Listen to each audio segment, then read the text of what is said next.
Bismillahirrahmanirrahim. Assalamu alaikum.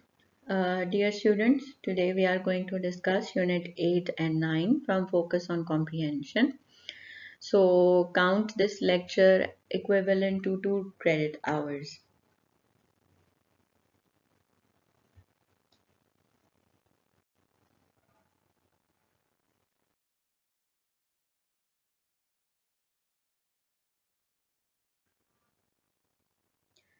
So in Unit 8, we are going to do analyzation of the reviews and commentaries. हम देखेंगे reviews क्या होते हैं और कमेंट्रीज क्या होती हैं, इनमें क्या फ़र्क होता है।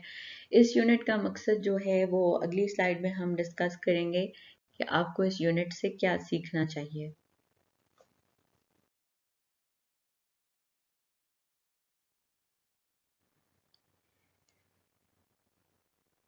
If you have your book with you, you will find out that right at the beginning of Unit 8, objectives are given right at the beginning. So let's find out what are the objectives of this unit. In this unit, you will identify and discuss the qualities of an effective film review. तो इस unit में जो दो चीज़ें आपने सीखनी है, एक तो आइडेंटिफिकेशन और दूसरी है डिस्कशन कि एक इफ़ेक्टिव फिल्म रिव्यू की क्या कैसे आप आइडेंटिफाई करें और उसके अंदर क्या क्या ऐसी चीज़ें होती हैं जिसको आप डिस्कस करते हैं। क्वालिटी से यहाँ पर मुराद है कि जो एक फ़िल्म का रिव्यू है उसका फ्रेमवर्क, उसका स्ट्रक्चर क्या होता है और उसके अंदर क्या क्या एलिमेंट्स यूज़ होते हैं और किन स्टेजेस से वो गुजर के एंड तक अपने पहुँचता है। Note how reviewers use humor to enliven their writing. So basically जो फिल्म रिव्यूज़ होते हैं ये बहुत ज़्यादा डल और ड्राई नहीं होते। इनके अंदर जो रिव्यूअर्स होते हैं वो कहीं ना कहीं ह्यूमर भी यूज़ करते हैं। They use sarcasm as well. So by using the sarcasm they are also trying to instill somewhat humor into whatever they are writing, and they are also trying to convey the message across to the movie makers without offending them. उनकी कोशिश होती है कि वो जो भी कुछ लिख रहे हैं, मजाक कर रहे हैं, तो वो मूवी बनाने वालों तक बात कन्वे भी कर दें, यानी कि अपना क्रिटिसिज्म उन तक पहुंचा भी दें और साथ ही साथ वो बात कह भी दें और बात उनको बुरी ना लगे। ह्यूमर यूज़ करने का ऐसे मीडियम में मकसद यही होता है कि जो मूवी मेकर्स हैं उन तक क्रिटिसिज्म भी पहुंच जाए। Examine a newspaper column and discuss and summarize the views expressed in it. So we are also going to discuss कि न्यूज़पेपर कॉलम क्या होता है और उसके बाद उसको कैसे हम समराइज करते हैं जो उसके अंदर व्यूज़ एक्सप्रेस किए गए होते हैं। सबसे पहले तो हम ये डिस्कस करेंगे कि न्यूज़पेपर कॉलम में आखिर होता क्या है, वो किस मकसद के लिए होता है, and then further on we will discuss how we are going to summarise the views expressed in it.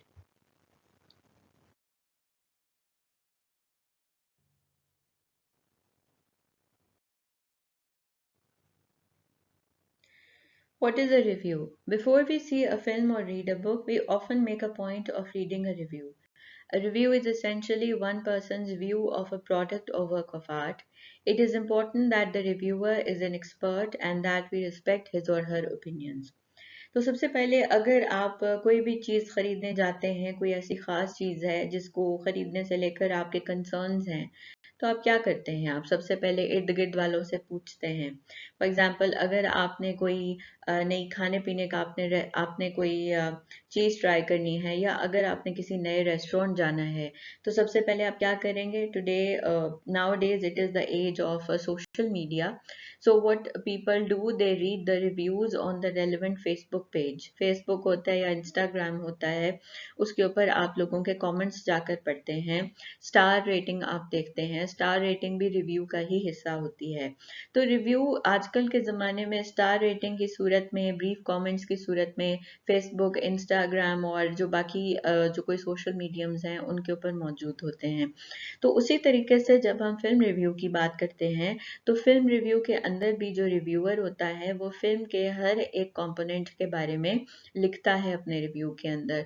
The purpose of a review is basically to give you a rough or a very brief idea what the movie is about, और उसके अंदर क्या कुछ है, और आपको बड़ा briefly बताने का मकसद ये होता है कि if you have an interest in some kind of movie, और अगर आप इंटरेस्टेड हैं ये जानने में कि मूवी कैसी है, तो रिव्यू आपको ये मकसद जो है आपका ये पूरा कर देता है. उससे आप डिसीजन आपका आसान हो जाता है कि आपको आया वो फिल्म देखनी है या नहीं. So what is the purpose of a review? A movie review allows the viewer or anyone to know and understand the whole picture of the movie.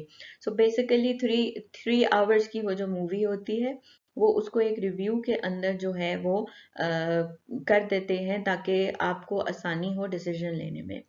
In fact, it helps the viewer so much to let them to know if it is really worth to watch that movie. It talks about the viewpoint of the story of the movie, the characters, their particular roles, background, script, and so on.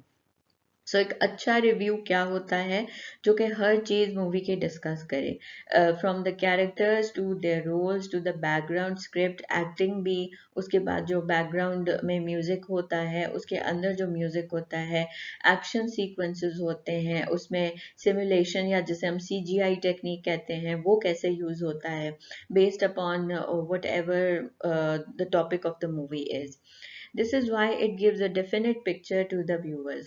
तो review अगर अच्छा लिखा होगा, जितना अच्छा लिखा होगा review, जितना ज़्यादा हर एरिया को कवर करेगा, उतना ज़्यादा देखने वालों के लिए आसानी क्रिएट होगी. Writing a movie review is quite critical because it gives impact not only to the movie but whole production, including all people involved in the making of the movie. So sometimes there are professional reviewers as well in the field.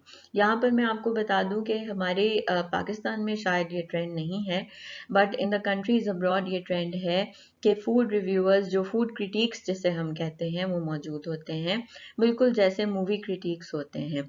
उनका काम क्या होता है? उनका काम बहुत ही objectively, when I से objectively it means कि अपने इमोशंस और पर्सनल प्रेफरेंसेस को साइड पर रख के आप किसी चीज़ के बारे में कोई अनबायस्ड ओपिनियन दें. तो मूवी रिव्यूअर्स हो गए या रेस्टोरेंट रिव्यूअर्स हो गए या फूड क्रिटिक्स हो गए, उनका काम क्या होता है कि किसी नई जगह को या किसी नई चीज़ को देखकर उसको एक्सपीरियंस करके उसके बारे में जो भी कोई अनबायस्ड ओपिनियन है, अनइमोशनल ओपिनियन है और जो हकीकत पर बेस्ड है वो लोगों तक पहुंचाना. तो हर रिव्यूअर का काम जो है वो यही होता है. अब ये क्रिटिकल होता है कई बार मूवी मेकर्स के लिए या रेस्टोरेंट ओनर्स के लिए, क्योंकि उनकी जो रेपुटेशन है वो इस पर बेस कर रही होती है. रिव्यूज़ की वजह से sometimes the movies can be a total hit on the box office or they can be a total flop. या फिर रिव्यूज़ की वजह से कोई रेस्टोरेंट ओवरनाइट सक्सेस हो जाता है या फिर उसका फ्यूचर ख़त्म हो जाता है. तो रिव्यूज़ इसलिए भी इम्पोर्टेंट होते हैं.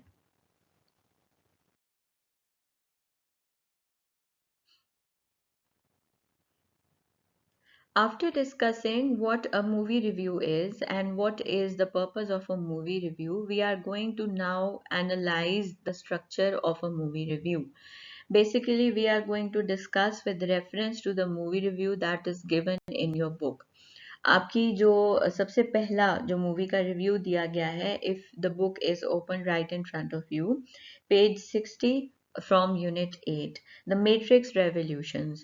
सो अगर आप सब फेमिलियर हैं मैट्रिक्स ट्रिलॉजी से, तो मैट्रिक्स सीरीज में 3 मूवीज बनाई गई थी. तो जो रिव्यूअर है उसने पिछली मूवी के साथ यानी कि पार्ट 1 पार्ट 2 के साथ मैट्रिक्स रेवोल्यूशंस जो कि थर्ड पार्ट है मैट्रिक्स ट्रिलॉजी का, तो उसके साथ कंपैरिजन किया हुआ है पहले 2 पार्ट्स का.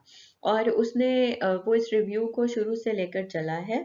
फर्स्ट पैराग्राफ में उसने क्या किया है? Introduction with title, release date, background information. Normally हर मूवी रिव्यू का स्ट्रक्चर यही होता है कि उसमें एक इंट्रोडक्शन होता है. टाइटल हमें यहाँ दिया हुआ मैट्रिक्स रेवोल्यूशन, लेकिन यहाँ हमें रिलीज डेट नहीं दी. बैकग्राउंड इंफॉर्मेशन जो है वो हमें थोड़ी सी दी हुई है फर्स्ट पैराग्राफ में. उसके बाद हर मूवी रिव्यू का स्ट्रक्चर क्या होता है? जो उसकी मेन स्टोरी लाइन है या उसका प्लॉट है उसकी समरी देना। आपका ये जो मैट्रिक्स रेवोल्यूशंस का रिव्यू है, इसमें पैराग्राफ 3 से लेकर 9 तक पूरी समरी दी हुई है स्टोरी की। साथ साथ अगर आपने इस टेक्स्ट की रीडिंग की है तो इसके अंदर कहीं ना कहीं, जैसे हमने पहले डिस्कस किया कि रिव्यूअर ह्यूमर यूज करता है, तो बीच में उसने सार्कास्टिक ह्यूमर भी यूज किया है। और उसके अंदर लाइक आई सेड मकसद यही है कि जो ओपिनियन है वो कन्वे भी हो जाए, लेकिन जो मूवी मेकर्स हैं उनको बात बुरी ना लगे और वो क्रिटिसिज्म को एज अ क्रिटिसिज्म लें और नेक्स्ट टाइम उसको ठीक करने की कोशिश करें। Then if you have read this review, तो आपने देखा होगा कि पैराग्राफ 10 में they have given an analysis of the plot elements. अब प्लॉट बेसिकली क्या होता है? एक आपकी स्टोरी होती है जिसके अंदर छोटे इवेंट से लेकर बड़े इवेंट्स तक इन्वॉल्व होते हैं। प्लॉट वो होता है, प्लॉट को आप कंसिडर करें जैसे आप कोई घर या बिल्डिंग बना रहे हैं, तो उसकी फाउंडेशन के साथ जो एक स्केलेटन खड़ा हो जाता है, यानी कि उसके पिलर्स, उसके छतें, ठीक है, और दीवारें, बगैर खिड़कियों के, बगैर दरवाजों के, तो जो बिल्डिंग होती है सीमेंटेड सी, वो हम उसे प्लॉट कंसिडर करेंगे। प्लॉट के अंदर मेन कैरेक्टर्स और मेन इवेंट्स जो कि स्टोरी के अंदर चेंज लेकर आते हैं, उसको हम प्लॉट कहते हैं। ठीक है, फॉर एग्जाम्पल कोई मर्डर मिस्ट्री है तो उसके अंदर इंपॉर्टेंट कौन कौन है? कैरेक्टर्स इंपॉर्टेंट है, और फिर मर्डर किसका हुआ, किस और मर्डर की वजह से स्टोरी में क्या चेंजेस आई हैं, और फिर एंड पर जो मर्डरर है वो पकड़ा गया है और उसने जो उसका एंड है उसके ऊपर क्या असर डाला है। तो उसी तरह हर स्टोरी का कोई ना कोई प्लॉट है, जैसे मैट्रिक्स रेवोल्यूशंस का भी प्लॉट है। इसके अंदर राइजिंग एक्शन और क्लाइमेक्स। राइजिंग एक्शन यानी कि चीज़ें जब प्लॉट में जाकर बहुत कॉम्प्लिकेटेड हो जाती हैं, हर चीज़ फंस जाती है और स्टोरी में लग रहा होता है कि किसी चीज़ का कोई हल नहीं निकल रहा है। क्लाइमेक्स बेसिकली जो है बिल्कुल हर चीज़ का पीक होता है, कि जैसे कोई मर्डर मिस्ट्री है तो कातिल बच के हर जगह से निकल रहा होता है, या फिर अगर कोई सैड स्टोरी है तो उसमें जो मेन कैरेक्टर है वो उसकी जो जिंदगी की सैडनेस है वो खत्म नहीं हो रही है। So basically that is a climax. So paragraph 10 में उसने जो है ना प्लॉट के सारे एलिमेंट्स का डिस्कशन किया है। Creative elements, dialogues, characters, use of colors, camera techniques, mood, tones, symbols, costumes, or anything that contributes or takes away from the overall plot. अब जैसे हम कोई बुक पढ़ते हैं तो बुक के अंदर हम वर्ड्स नोट करते हैं, हम सिचुएशन को देखते हैं, हम कैरेक्टर्स की डिस्क्रिप्शन के बारे में देखते हैं, हम देखते हैं कि जो उसका प्लॉट है वो कितना एक दूसरे के साथ स्ट्रक्चर मिला हुआ है, वेल निटेड है। उसी तरह एक मूवी के अंदर हम देखते हैं डायलॉग्स कितने एक्सक्यूज मी, डायलॉग्स कितने अच्छे हैं, कितने जोरदार हैं, कैरेक्टर्स कितने वेल रिप्रेजेंटेड हैं, यूज ऑफ कलर्स यानी कि डिफरेंट जो सिचुएशंस हैं, डिफरेंट जो सिनेरियोज हैं या एनवायरनमेंट है या लोकेशन है, उसके अंदर कलर्स कैसे यूज किए गए हैं, कैमरा टेक्निक्स जो हैं, if you are a frequent movie goer or if you are a person who frequently watches the movies, तो आपको कैमरा टेक्निक्स का भी पता होगा। Mood, tone and symbols. Mood basically sad है या हैप्पी है, टोन उन्होंने क्या सेट कर दिया उसके अंदर, that is also related to the mood. तो ये छोटी छोटी टेक्निक्स हैं। अब ये आप पैराग्राफ 3 to 9 में नोट करेंगे कि रिव्यूअर ने साथ साथ जो है वो जैसे जैसे स्टोरी को लेकर चला है, उसने पैराग्राफ 3 से लेकर 9 तक इन चीज़ों को साथ साथ थोड़ा थोड़ा करके वो डिस्कशन करता गया है। ओपिनियन। हर मूवी रिव्यू में ओपिनियन ज़रूर होता है, और मैट्रिक्स रेवोल्यूशंस के रिव्यू में ओपिनियन जो है वो पैराग्राफ 11 में दिया गया है, supported with examples and facts from the story. And then there is obviously a conclusion. हर चीज़ का एक कंक्लूजन होता है, even if you are writing a story or you are writing an essay or if you are writing anything, everything has a conclusion. So movie review का भी एक conclusion होता है, उसका ending होता है। Announcing whether the filmmaker was successful in his or her purpose, restate your evidence, explain how the motion picture was helpful for providing a deeper understanding of course topic. तो यहाँ पर जो है ना कंक्लूजन आपके paragraph number 12 में दिया हुआ है। बॉटम लाइन से उसने शुरू किया, यानी कि बड़ा स्ट्रेट फॉरवर्डली उसने जो है वो कंक्लूजन दिया है, और अपना जो उसने पूरी बहस उसने रिव्यू में जारी रखी, उसने एंड पे उसको री करके एक और सेंटेंस के साथ उसको कंक्लूड कर दिया, और अपना उसने ओपिनियन भी दे दिया।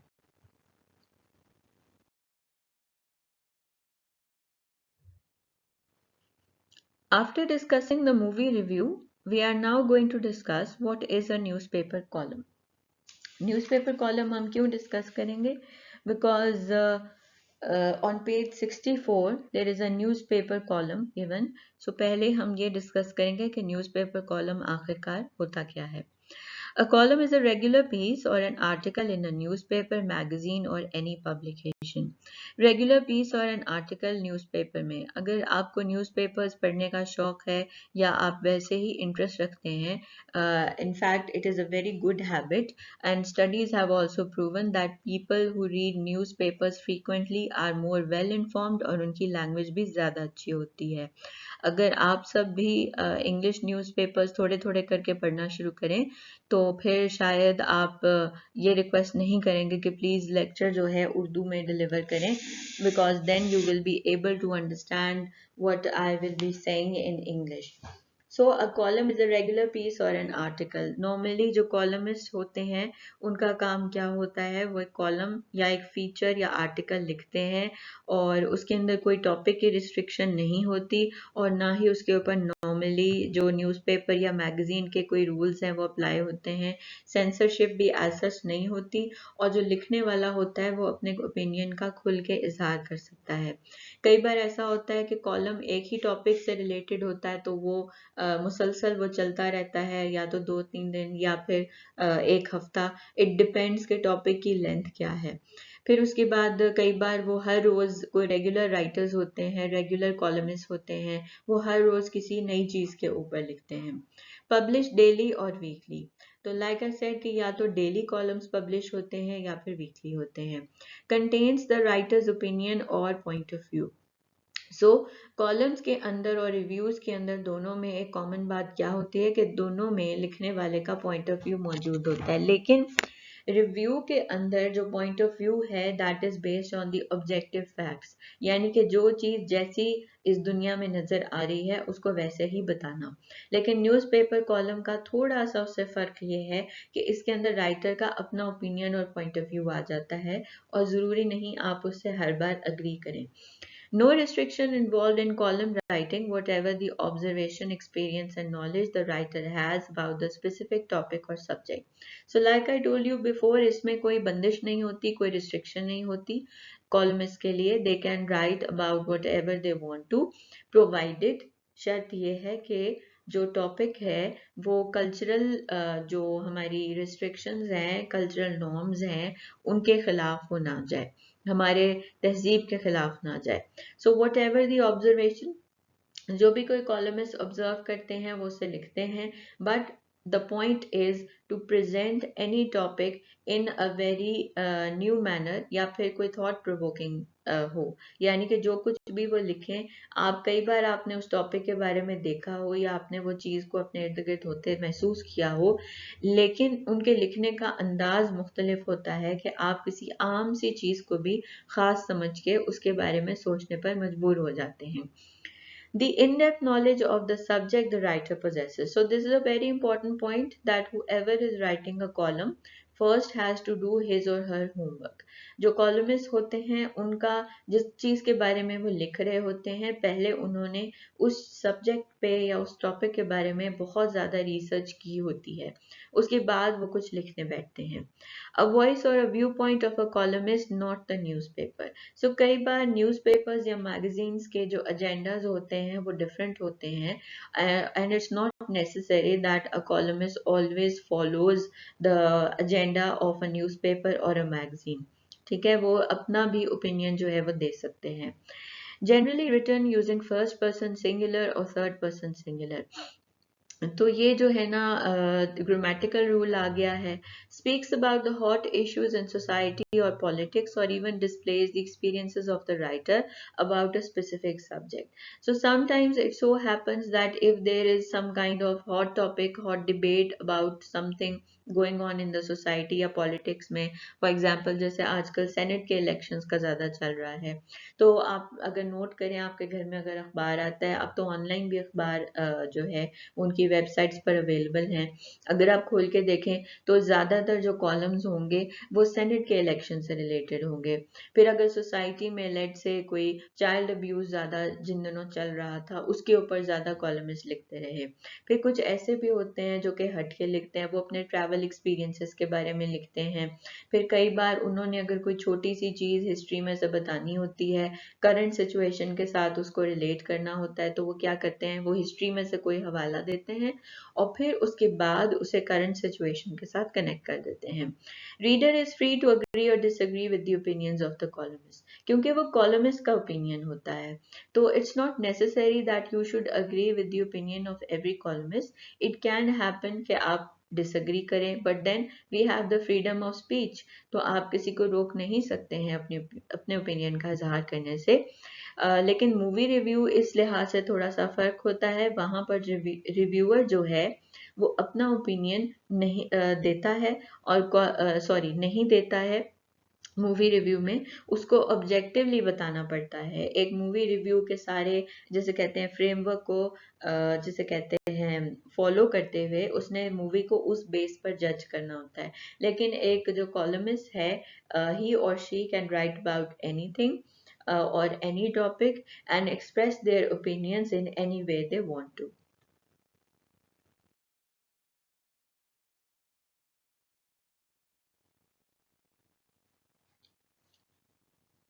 तो अब आपकी बुक में दिया गया है boy, do fathers make a difference. अब इसमें सवाल नहीं पूछा गया.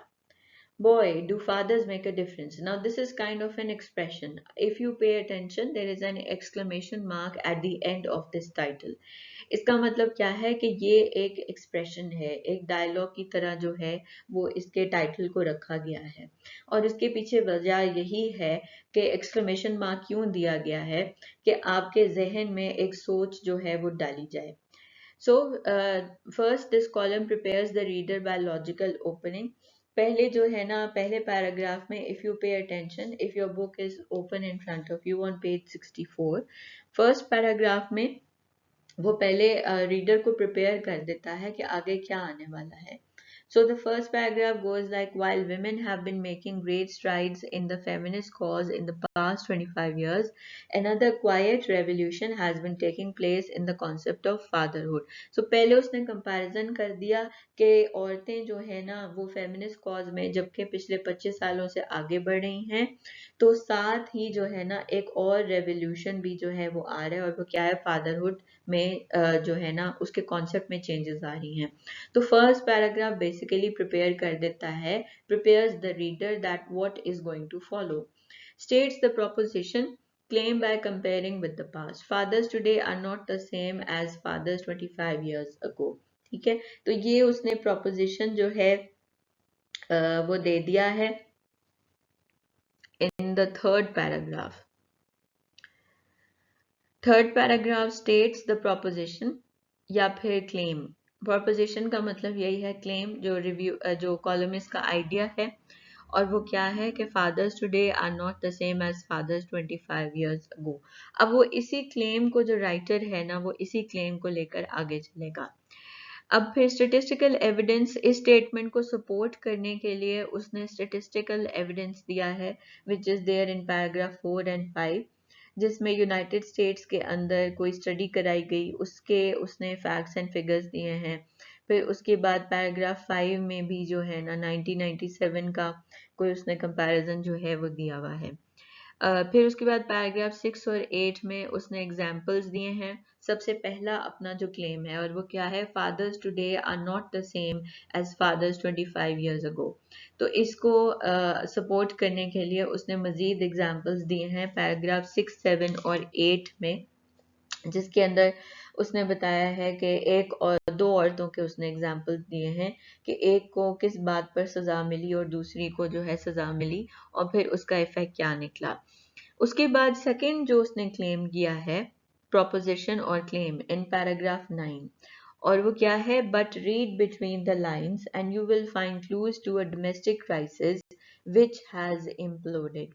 तो उसने ये दूसरा अपना क्लेम किया। पहले में कहा कि फादर्स बदल गए हैं, दूसरे क्लेम में उसने क्या कहा कि जो औरतें हमें अपेरेंटली नज़र आ रही हैं, हम थोड़ा सा डेप्थ में जाने की कोशिश करें, शायद जो हमें चीज़ जैसी नज़र आ रही है वैसी नहीं है। यानी कि यहाँ पर राइटर अटेंशन थोड़ा सा डाइवर्ट करके उनकी अपेरेंट एक जो क्रिमिनल किस्म की एक्टिविटी है जिसकी वजह से उन्हें सज़ा मिली, वो कह रही है कहीं ना कहीं ये कनेक्टेड है उनके पास से, उनके अब्यूजिव पास से। सो इसको सपोर्ट करने के लिए उसने पैराग्राफ 10, 11, 12 और 13 में उसने मजीद जो है वो आर्ग्यूमेंट दिया है अपने सेकंड क्लेम को सपोर्ट करने के लिए, कि इसके पीछे वाकई उनका जो डोमेस्टिक वायलेंस का जो पास्ट है और उनकी लाइफ जो भी कोई गुजरी होती है उसका इफेक्ट उनके ऊपर पड़ता है, इस वजह से उनसे ये जुर्म हो जाता है। Then in paragraph 14, the writer asks a rhetorical question, are fathers dispensable? Dispensable का मतलब है useless, यानी कि उसने सवाल पूछा और आगे उसने उसका खुद ही जवाब दे दिया, by no means in paragraph 15। यानी कि उसने सवाल पूछा rhetorical, क्या fathers useless होते हैं, और paragraph 15 में उसने एक ही लाइन दी है, by no means। अब उसने एक पैराग्राफ में एक ही लाइन दी है, it means that this answer conveys a very strong message। उसने एक ही लाइन इस पूरे के पूरे जो है ना पैराग्राफ को दी है, मतलब यही है कन्वे करने का कि इस बात में हर तरह की बात है, और उसके आर्टिकल का मेन आइडिया यही है। अच्छा, उसके बाद इसी को सपोर्ट करने के लिए ये उसका थर्ड क्लेम है, that fathers are not dispensable, that fathers are not useless.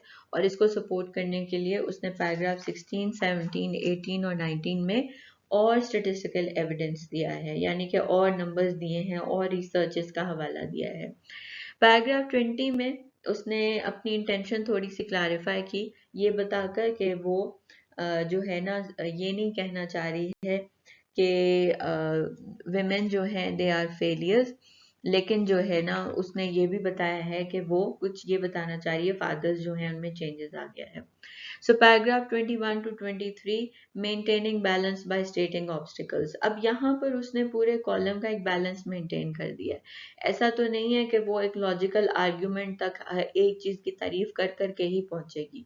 Logical argument क्या होता है, जब आप एक चीज के प्रोज एंड कॉन्स, उसके नेगेटिव्स और पॉजिटिव्स दोनों जो हैं उनके बारे में बात करें और फिर किसी कंक्लूजन तक पहुंचे। So that is basically the logical argument. So paragraph 21 to 23 में उसने प्रॉब्लम्स बताई हैं that fathers face.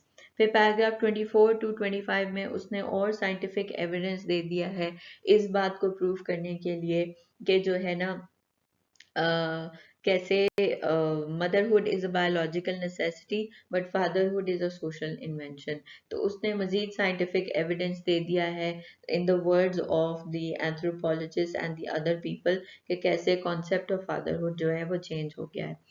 Paragraph 26, deductive statement, if doctor Mead was correct. Deductive statement deduce किया है कि if A is equal to B, B is equal to C, then A is equal to C. Deductive statement का मतलब यही है कि अगर ऐसे है तो फिर आगे ऐसा होगा। So if doctor Mead was correct then it is society's imperative to cultivate the institution of fatherhood. ये बेसिकली उसने जो आर्ग्यूमेंट पूरे कॉलम में चलाई है, यहाँ पर आकर उसने डिड्यूस कर दिया है, एक तरह का उसने आंसर दे दिया है, just like solving an equation in mathematics. Paragraph 27 to 28 में उसने रिटोरिकल क्वेश्चन करके और फिर उसने बेसिकली सजेशन भी दे दिया है और अपने कॉलम को कंक्लूड कर दिया है।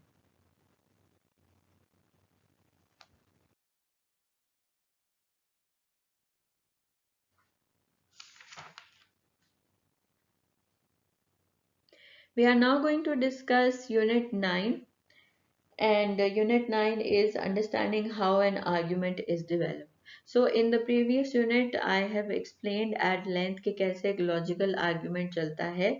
So hopefully इस यूनिट में जो हम बातें डिस्कस करेंगे तब तक आपको आर्ग्यूमेंट डेवलपमेंट की काफ़ी ज़्यादा समझ आ गई होगी.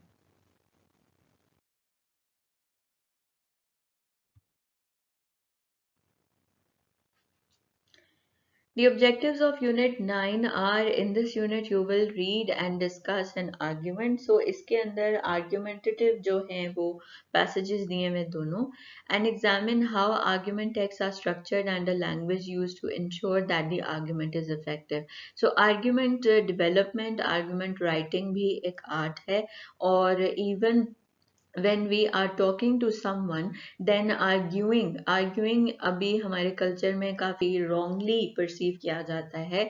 जब हमारी किसी से लड़ाई हो जाती है हम कहते हैं we had an argument over it, जबकि argument is not a bad word. इसके साथ हमने कुछ बुराई एसोसिएट कर दी हुई है. हम कई बार कहते हैं we had an argument जब हम कहना चाह रहे होते हैं हमारी लड़ाई हुई है. ठीक है, तो हम इसको दूसरे तरीके से भी कह सकते हैं.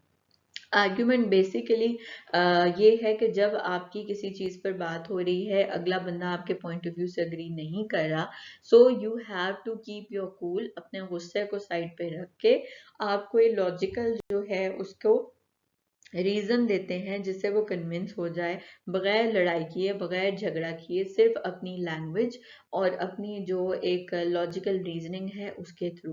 तो जब आप लिखते हैं उसे एक कागज़ के ऊपर, तो तब भी आप यही इमेजिन करें कि आप किसी ऐसे ही बंदे को कन्विंस करें जो कि आपके पॉइंट ऑफ व्यू से अग्री नहीं कर रहा. तो उस सूरत में आपने आर्ग्यूमेंट डेवलप करना होता है. Now like I said in the previous unit that to develop an argument you have to first develop weigh the pros and the cons of any topic. आप उसके pros and cons दोनों देखते हैं और फिर उसके बाद आप किसी conclusion तक पहुंचते हैं.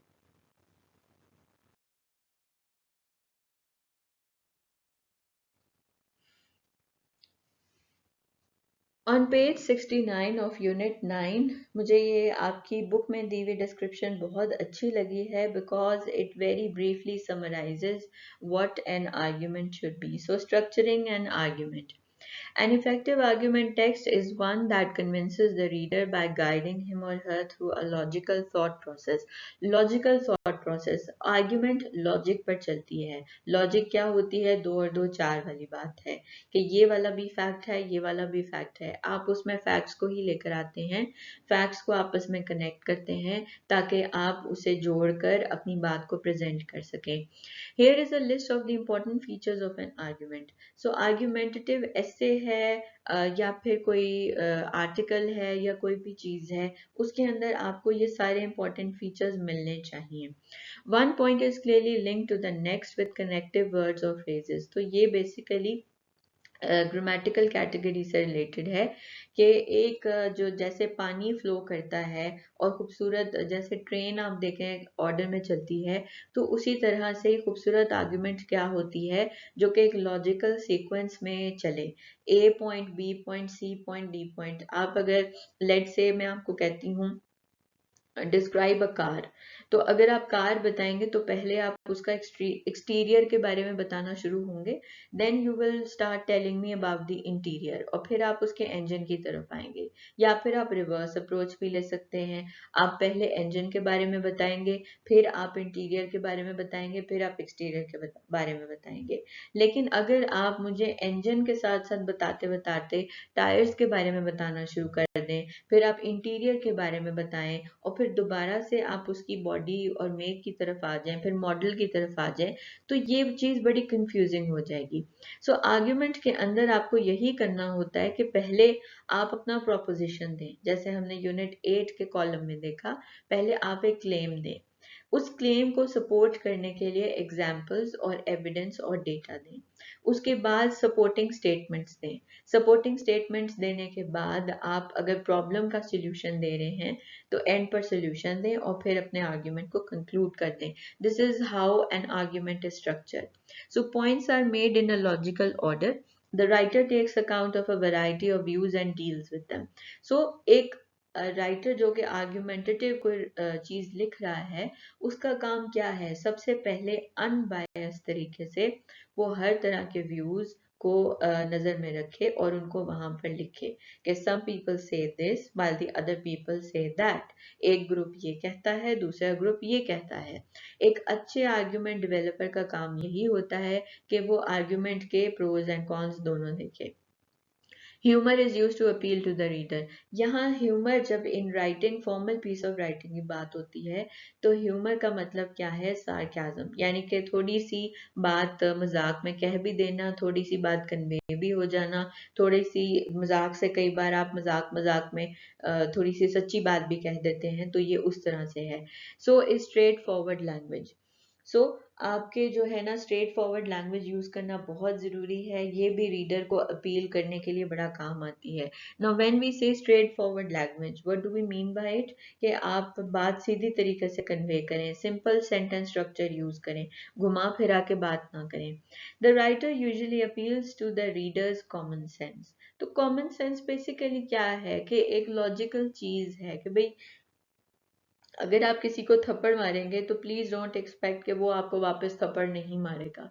ठीक है, अनलेस और until that person is a true believer इस चीज में कि ठीक है, कोई बात नहीं, थप्पड़ पहली बार गलती से लग गया होगा एंड ऑल। आजकल का जो दौर है, इसमें आप किसी को एक थप्पड़ मारेंगे तो वो आगे से आपको मुड़ के मारेगा। न्यूटन्स लॉ भी क्या कहता है? Every action has an equal and opposite reaction.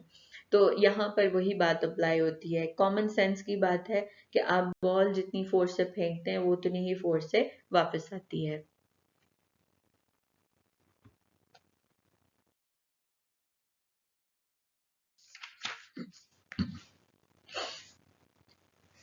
On page 70 यहाँ पर एक आर्टिकल दिया गया है। आर्टिकल बेसिकली एक थर्ड एपिसोड है एक सीरीज ऑफ आर्टिकल्स में। पहला आर्टिकल टाइम्स एजुकेशनल सप्लीमेंट में पब्लिश हुआ। उसके जवाब में जो है ना, वो किसी ने लेटर लिखा, और उसके बाद ये तीसरा जो है ये अब लिखा जा रहा है। आपकी बुक में लिखा हुआ है, the letter that follows was written to a teachers newspaper in response to an article about teaching bus drivers how to deal with badly behaved school children. So this is basically the third argumentative letter. ठीक है, so paragraph 1 में जो पहले article publish हुआ और letter जो था publish हुआ, उसका रेफरेंस दिया गया। ऑफ कोर्स, जब आपने किसी चीज के जवाब में कुछ लिखना होता है तो आपको उसका रेफरेंस देना पड़ता है। लेट से न्यूज़पेपर में कोई आर्टिकल आया है और आपने उसके साथ एग्री नहीं किया, so when you will write a letter to that newspaper, you will give a reference of that article. और वो कैसे होगा? मतलब फॉर एग्जांपल, न्यूज़पेपर का नाम देकर यू विल से कि आपका ये जो न्यूज़पेपर है, इसमें फलानी डेट, फलानी डे को और फलाने पेज के ऊपर फलाने राइटर ने ये टॉपिक के बारे में लिखा था, तो मैं इससे अग्री नहीं करता हूँ और मैं ये बात कहना चाहता हूँ, and then you will start with your argument. So paragraph 2 में क्या है? Directly states the opinion with straightforward language. अब यहाँ पर आप देखें कि मुहावरा उसने यूज किया हुआ है, hits the nail on the head. Now using the idiomatic phrases, this is a very you can say a very skilled thing to do, and this earns a person a lot of points not from the examination point of view, यानी कि reader को बहुत ज्यादा appeal करता है। जब आप इस किस्म के स्ट्रॉन्ग जो हैं वो idioms जब आप यूज करते हैं, तो ये आपको काफी जैसे कहते हैं, आपकी जो आर्ग्यूमेंट है उसको हैवी बना देता है, उसके अंदर वजन ज्यादा डाल देता है। सो उसने अपने ओपिनियन का क्या इजहार किया है? Head teacher Ian Olivier hits the nail on the head as could many other heads and teachers. अब यहाँ पर जब उसने कहा है hits the nail on the head, यहाँ से हमें पता चल जाता है कि जो ये लेटर लिख रहा है उसका ओपिनियन असल में क्या है। So in paragraph 3 maintains a balance and argument. तो जहां उसने अपने ओपिनियन का इजहार किया, तो उसने आर्ग्यूमेंट को बैलेंस कर दिया। कैसे? उसने जो आर्टिकल आया था जिसके अंदर कहा गया कि बस ड्राइवर्स को जो है वो ट्रेनिंग करनी चाहिए, तो उसने कहा कि ये भी किसी हद तक बात जो है वो ठीक है कि बस ड्राइवर्स अपनी बस में डिसिप्लिन मेंटेन करने के लिए रिस्पॉन्सिबल होते हैं। सो ये वही पॉइंट है जिसकी हम पहले बात कर रहे थे कि एक अच्छा जो है आर्ग्यूमेंट डेवलपर कौन होता है, जो कि हर टॉपिक के प्रोज एंड कॉन्स को वे करके और उसके बाद आर्ग्यूमेंट डेवलप करे. Paragraph 4 to 9 gives suggestions and solutions to the problems highlighted in prior paragraphs.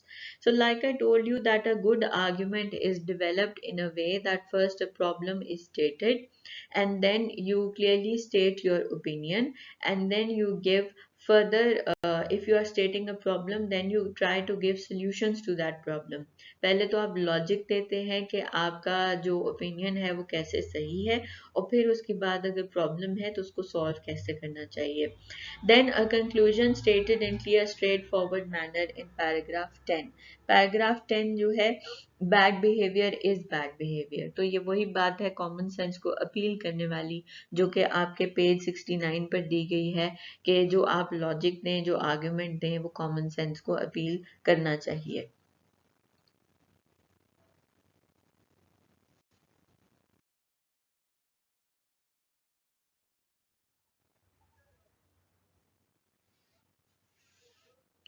Don't put mothers behind bars. This is basically an article from a British national newspaper, and the journalist Zoe Williams has written it. अब ये थोड़ा सा serious article है और लंबा article है, क्योंकि ये काफ़ी सीरियस इशू के बारे में है. If you have not already read it, I would encourage you to read it. काफ़ी अच्छा आर्टिकल लिखा हुआ है. एक तो आपके नॉलेज में भी इजाफा होगा, दूसरा आपको पता चलेगा कि सिंपल और कॉम्प्लेक्स जो एग्जाम्पल्स हैं ये क्या है. पहला आर्टिकल सिंपल एग्जाम्पल है और ये थोड़ा सा कॉम्प्लेक्स एग्जाम्पल है, लेकिन आपको हर तरह के स्ट्रक्चर से फेमिलियर होना चाहिए. ये थोड़ा लंबा आर्टिकल है. इसके अंदर टाइटल और सब टाइटल दोनों मौजूद हैं. अब आप टॉपिक टाइटल की तरफ देखें, don't put mothers behind bars. Basically ये किसी को इंस्ट्रक्शन या कमांड देने वाली जो है वो इससे सेंस आती है. अब जब इस तरीके से आपको किसी जो है ना आर्टिकल में कहा जाएगा, इसका मतलब क्या होगा कि आपको वो ये नहीं, कोई कमांड नहीं देना चाह रहे, लेकिन बेसिकली आप जो रीडर है उसकी अटेंशन अपनी तरफ करना चाह रहे हैं. Subtitle है, If we are to arrest the soaring prison suicide rate among women, we need to look at alternative punishment. तो यहाँ सब टाइटल में बेसिकली हमें जो जर्नलिस्ट है वो प्रिपेयर कर रही है कि आगे वो किस बारे में लिखने वाली है. यानी कि हम सब टाइटल को पढ़ के अंदाज़ा लगा सकते हैं कि ये आर्टिकल जो है सुइसाइड जो इनमें sorry suicide rate among the women inmates उसके बारे में है. यानी कि जो औरतें प्रिजन में होती हैं उनके अंदर बढ़ती हुई जो सुसाइड्स की रेशो है उसको एड्रेस करने के लिए है, और वो बताना चाह रही है how we can stop these soaring suicide rates. So paragraph 1 basically gives a reference to a new scheme, and paragraph 2 is informative or laying the foundation for forthcoming argument. Paragraph 1 में उसने हमें बताया कि इंटरमिटेंट कोई custody scheme आई है, और paragraph 2 में वो हमें बता रही है कि कौन सी दो बड़ी जेल्स हैं, एक मर्दों की एक औरतों की, जिसके अंदर ये स्कीम जो है इम्प्लीमेंट की गई है. तो उसने बड़े अच्छे तरीके से वो भी बैकग्राउंड थोड़ी सी उसने दी है, ताकि हमें अंदाज़ा हो कि वो किस चीज़ के बारे में आगे बात करना चाह रही है. Paragraph 3 to 4 states the problem with statistical data and evidence to support the problem. तो पहले उसने बताया कि ये नई स्कीम आई है, ये कहाँ कहाँ इम्प्लीमेंट हुई है. फिर पैराग्राफ 3 के शुरू में उसने एक लाइन दी, और वो क्या है, but if there is one pressing issue undermining the prison service, indeed undermining all our claims to civilisation, it is inmate suicide. तो उसने यहाँ उसने प्रॉब्लम जो है वो दे दिया. उसके बाद उसने पैराग्राफ 3 और 4, इसी पैराग्राफ में और नेक्स्ट पैराग्राफ में उसने स्टेटिस्टिकल डेटा दे दिया और एविडेंस दे दिया सपोर्ट करने के लिए कि this is actually a problem. क्योंकि जो लोग आर्टिकल पढ़ रहे होंगे वो शायद इस बात को एक्नॉलेज ही ना करें, माने ही ना कि शायद ये कोई प्रॉब्लम है भी. In paragraph 5, the journalist attempts to clarify the misconception and further elaboration of the problem. तो साथ उसको ये भी पता है, now see the columnist has done her homework. उसको पता है कि कई लोगों का misconception है जो है ना क्राइम्स को लेकर. तो उसने जो है ना वो कहा कि कई लोग wrongly जो है बहुत सारी चीज़ों को perceive करते हैं. उन्हें लगता है कि जो criminals हैं वो पैदाइशी mentally जो है वो अनस्टेबल होते हैं, इस वजह से वो ये काम करते हैं।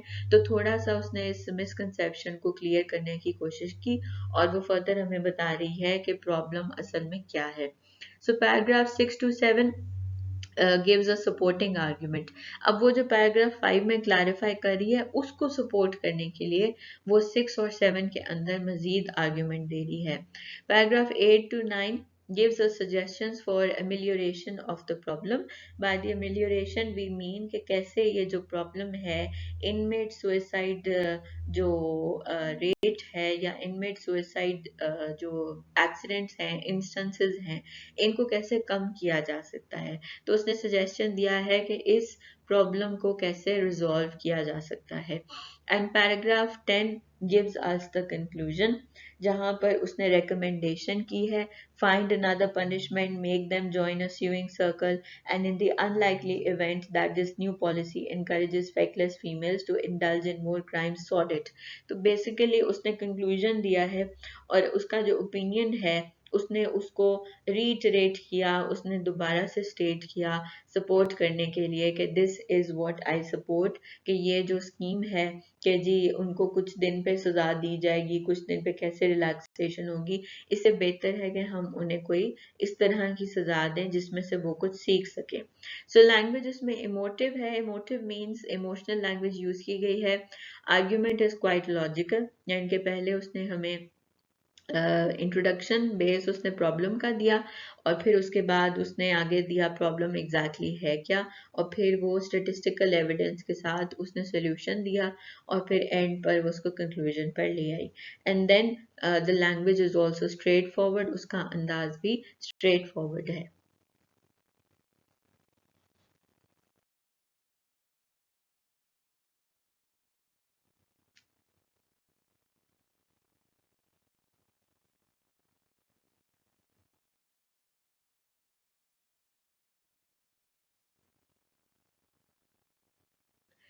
We are done with Unit 8 and 9. So I hope that your book was open right in front of you. और ये लेक्चर सुनने से पहले अगर आपने सुना है तो आई वुड सजेस्ट कि अगर आपने टेक्स्ट नहीं रीड किया है तो आई वुड सजेस्ट कि टेक्स्ट को ज़रूर पढ़ें। इससे आपको बहुत ज़्यादा फ़ायदा होगा from the examination point of view and in your future as well. If you will learn to read any passage on your own तो आप एक इंडिपेंडेंट रीडर बन जाते हैं और आगे भी जो आप फर्दर सेमेस्टर्स में जाएंगे तो ये चीज़ आपको काफ़ी हेल्प आउट करेगी, क्योंकि जैसे जैसे सफ़र आगे बढ़ता है तो आसानी नहीं होती, सफ़र थोड़ा सा मुश्किल होता चला जाता है। So I will give the link for the summaries of these units in the description box. You can access by just by simply clicking on the link and you can download the summaries. So if you will have any queries, the email is also given at the bottom in the description box. You can email me. So the lecture for today has formally ended. Take care. Allah Hafiz.